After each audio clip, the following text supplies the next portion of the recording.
Hey, what's up, Jiu Jitsu fam?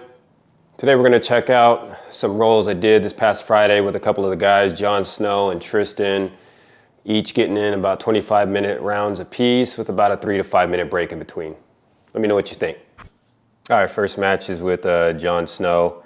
A dude rolls really smooth. We generally will start off a little bit slower than some of my other matches. You just kind of got to feel it out. This is how we do at Rivalry anyways. First off, I kind of like to see, where Jon or any of my opponents or any of my teammates are kind of at their stand-up game. I generally like to do the stand-up game just being a prior wrestler. I end up kind of getting his back here and kind of he tries to dive down into my leg, and that was easy for me to basically just, kind of pick him up and drop him on the ground so I can get him down to his knees. And here I just want to stay latched onto his back, and then right away I go for a rear naked choke and just seatbelt him in and see about getting this choke in. He's fighting it off as I have my hooks in. I'm not doing too much pressure here. Like I said, this is practice, but we do want to practice how we compete most of the time, but also we don't want to gas ourselves out or cook our own arms out. And so here, I want to see what other kind of movements I can move on to. Hopefully, gain another opening or even practice some other movements that, we're really trying to get into that we've been practicing at Rivalry. Here, just playing an open guard play on my back, heels up, having the gussets on the side of the legs. He's trying to press me over into that wheelbarrow position. I go ahead and trap both of his legs just so I can squeeze them together and hopefully get a tilt. And so I get him to tilt backwards, in which I get back up in the top position, and now he's playing on his back in his open guard position. He has my wrist, and I'm just kind of moving him around, trying to see where where the angle is going to be at.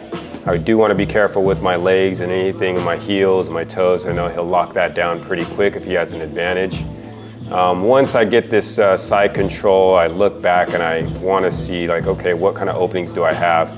So I go ahead and scoop his left leg, and here I just kind of, almost like berimbolo roll or whatever, and try to take his back and see if there's an opening there. Make a little bit of a mistake here, but really I'm just trying to be creative in this slower paced roll, this real flow type of roll, and take it serious, but not try to hurt each other. And really, we're just kind of moving at this point. He understands, the game that we're playing at this point. He's trying to gain this top position and pass my guard, and I'm really just framing and allowing him to circle me as I kind of stay crunched up and tight where I'm just spinning. Always remembering, to keep my frames in, regain my guard, whether that's open guard or closed guard, and then we go ahead and reset. Right like this, Jon Snow goes ahead and he passes my guard and gets this side control. I'm trying to see where he's going to be at. He ends up, getting that top mount, that full mount position really well, swings that leg high over. And here I recognize, as long as I keep my elbows down and in, I don't want my elbows flared out to where they come up above my head. I mean, that's going to be a really bad position for me. So really I just want to see him kind of postured up, and I'm just going to put my hands on his hips and kind of buck him up to see how much I can get him to move. He does a really good job of keeping his toes together, but that second try I'm able to escape and kind of get his hips out and then just kind of basically just escape. Here he has a pretty tight side control, has his arm under my head and underneath my arm. Then he gets his full mount, sneaks that over, and now my goal is to really just trap his arm and to roll him over, but obviously wait, to that precious time, and then understanding that he may, get some type of Ezekiel choke or something here in no-gi. I was able to roll him over, and usually it's just being patient, understanding that, whether you're top or bottom, you have an opportunity. You just have to be patient and not use all your strength and all your power all at once the entire 25 minutes, because at any given time that can turn around and you can get submitted. So here I'm just just fighting off him. I'm anticipating him trying to get like a punch choke or some weird Ezekiel choke. Again, I'm not one to name moves, you know, so I apologize or don't apologize in advance, but you know, I don't know all the technical terms for the moves. We just do the move and what feels.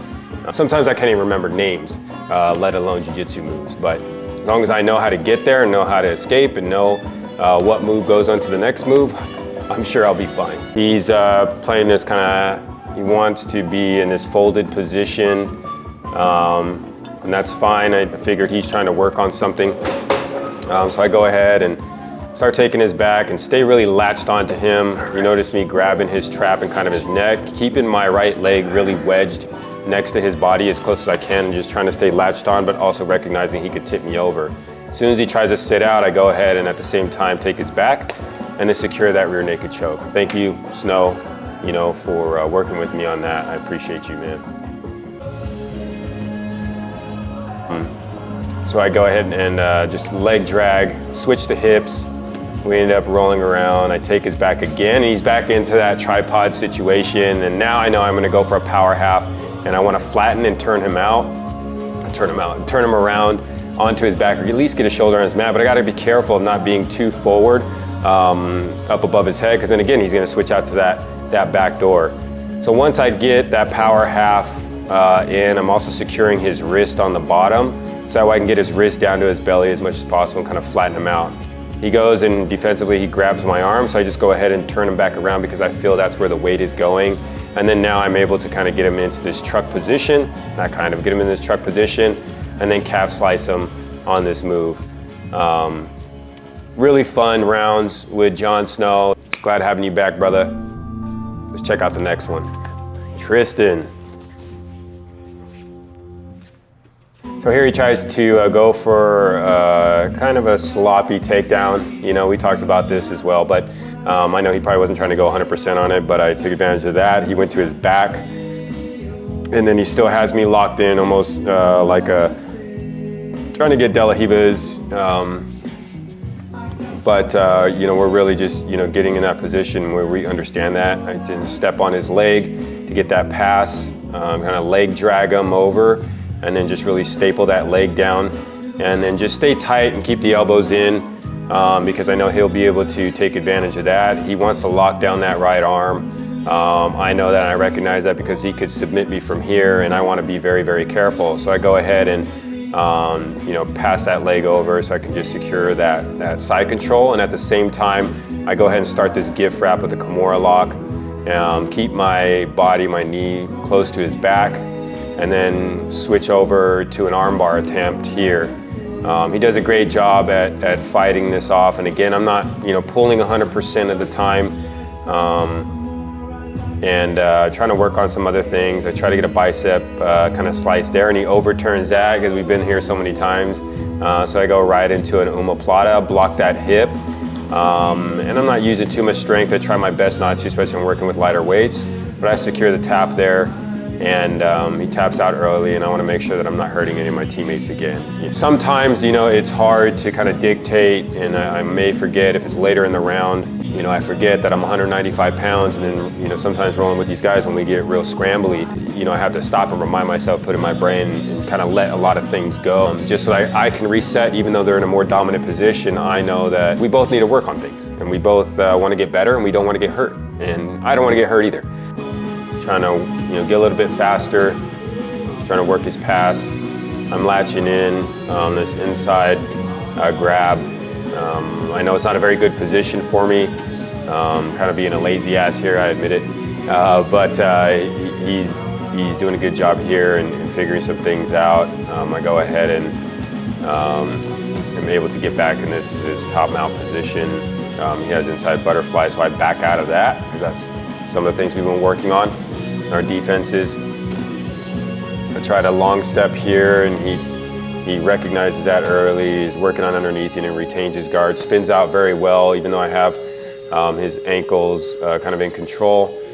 And then we go right back into resetting. Trying to pass his guard. Tristan does a great job here. He's spinning underneath, really looking for something. Just getting real scrambly. Make a mistake here. He capitalizes on it. Sits me out, takes my back, and goes ahead and kind of quarter mounts me, kind of off frame. But does a great job. I switch my hips back and regain my guard, and go again from there. So applaud Tristan for that one. Could have had me dead to rights if I didn't react appropriately.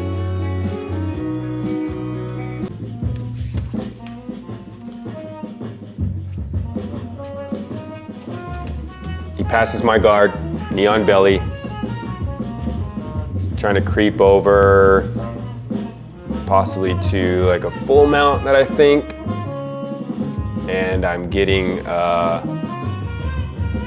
trying to work on a pass. I know I should be doing better at my defense here, laying on my back when I'm being a lazy ass. Anyways, he goes ahead and starts taking my back, and he's folding me over. He's trying to secure that seatbelt position.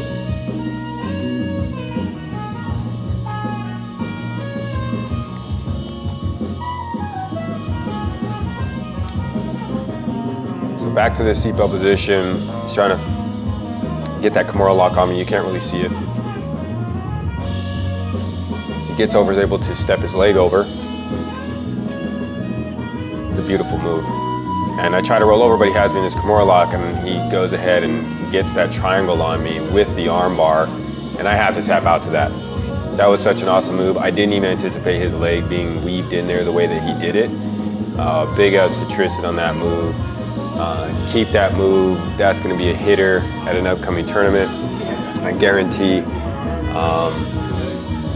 Like I said, the dude's solid. I mean, anything can happen in 25 minutes. Doesn't matter if you're a white belt, a blue belt, brown belt, purple belt, black belt. I mean, anything can happen in the 25 minutes. It's really, you know, like Coach said, it's really on timing. Your gas tank, your positions, you know, things like that. And I didn't get that to him. He got me dead to rights.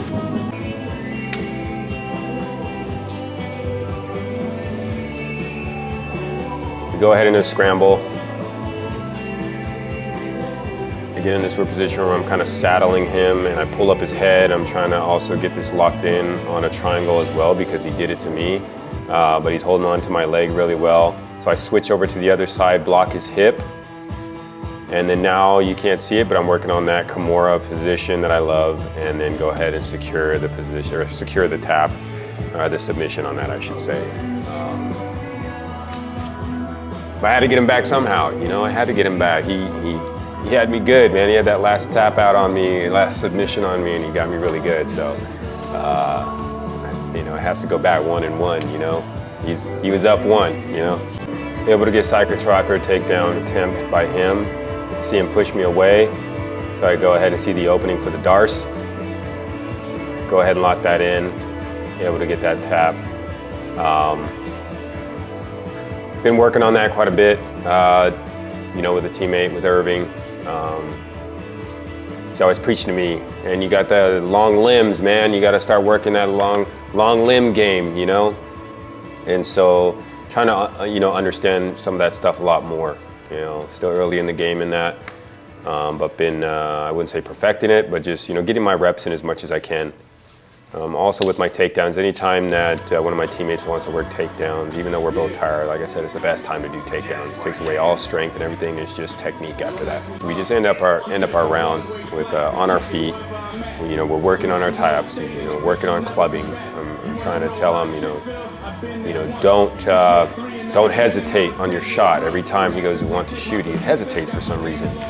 And I'm not giving him anything, and I just tell him, you know, just jabbing at him, you know, deflecting any tie-ups that he have, and I just want him to shoot. I want him to really take a shot at me, and so I'm just baiting him and baiting him.